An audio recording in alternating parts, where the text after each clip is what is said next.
Hello, my dears. Thank you for being back. This is Anastasia. um, with this video, I have a challenge to myself to not break eye contact because I realized with my other video we just came up, my video coming back. I'm still excited about that video. I kept doing like this or doing when I had to think. I was just looking away from the camera and the thought just came to me. I'm just like, wait, do I do this in person when I'm talking to someone? Whenever I have to think, do I look away from them?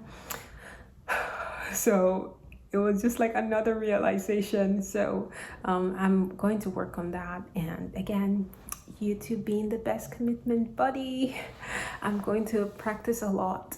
So you guys excuse me while I practice not breaking eye contact. And today's video, without further ado, oh my god, I just looked away. Well, today's video, we're going to talk about like before we talk about the exact topic, we're going to talk about perfectionism before we go to the topic for today. I'm also trying to keep my videos short, and that is also another aspect of myself I'm working on, which is getting my points across with as little words as possible, because I have the tendency to go on tangents and talk a lot about things when I get excited. So I'm trying to be more conscious of it. So that's why I'm also trying to keep my videos short. So let's start with perfectionism. So perfectionism, I won't define it for you all, and I think anyone that is a perfectionist kind of know they're a perfectionist, or they have an inkling that they're somewhat a perfectionist, which is what I try to consider myself somewhat, not all the way perfectionist, because I know it has the downsides as well. I've always seen perfectionism in a positive light. I love being a perfectionist because there's a lot of things I've been able to accomplish. Being me, it's not it's not easy. So I love always having things proper. Also I'm a germaphobe. I had this encounter with this lady who I went to kind of seek advice regarding my professional life, because during like spring break, which was in March, I came to this realization that, hey, you're about to be done with school, and you're going to be done with school. You have to be looking for jobs now. So what jobs do you want to do? And I went into soul searching and I sought different help.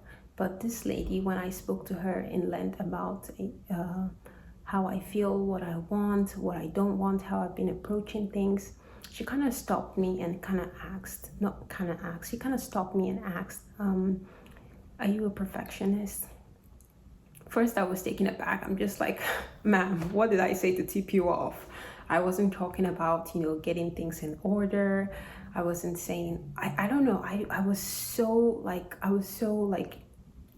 taken aback. Let's use taken aback. I was just so taken aback by her question that I was like, why do you ask? And she was like, what she has in her opinion, or what she has, her professional opinion, and what she has seen is that perfectionists tend to be procrastinators as well.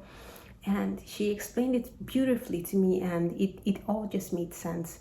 Because like, as a perfectionist, let's say, guys, forgive me every time I break eye contact. This has been a habit for a while, and I just noticed, and I'm trying to learn. So please excuse me every time I look away, but I'm going to try my best to keep that at minimum.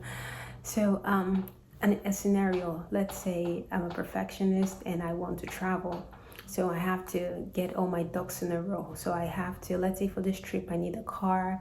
I need, let's say, $5,000 in the bank, and I need to get a suitcase, as well as let's say I need to get flats because I'm traveling for the summer.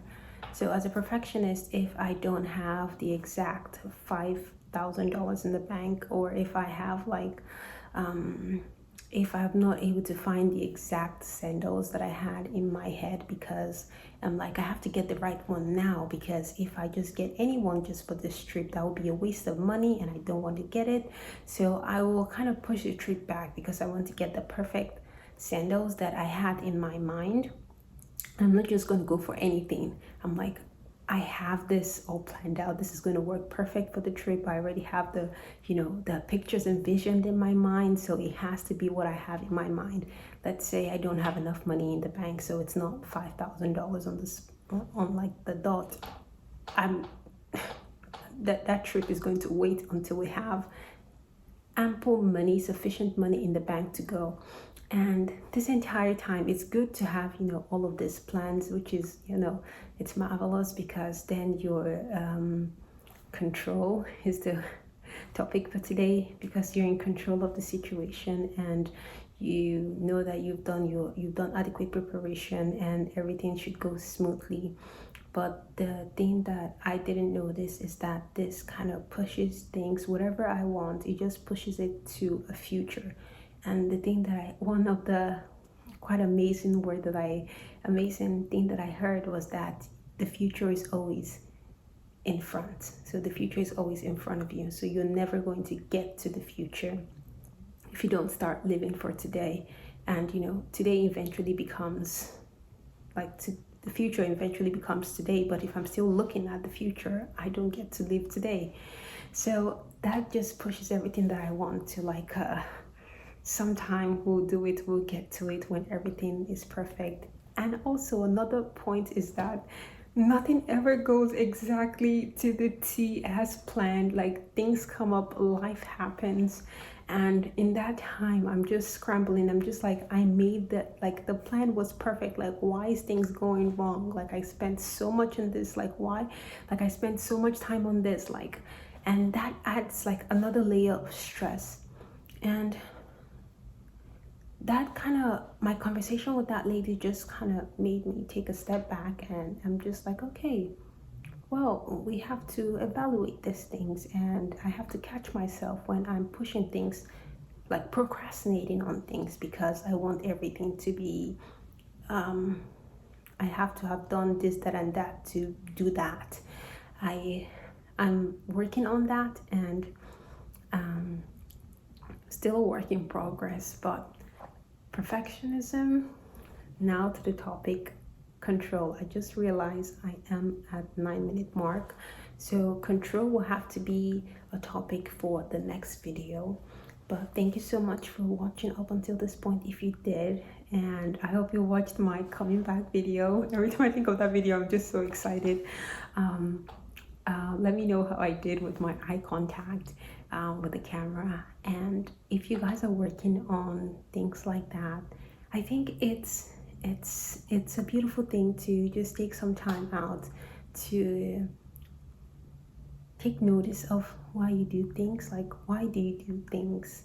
Is it because it's always worked for you, or because someone said this is how it should be done, or this is how you've observed people doing things and it works? I think introspection is a really good thing, and sometimes we don't see it ourselves. Other people just clue us in, or our situation clue us in.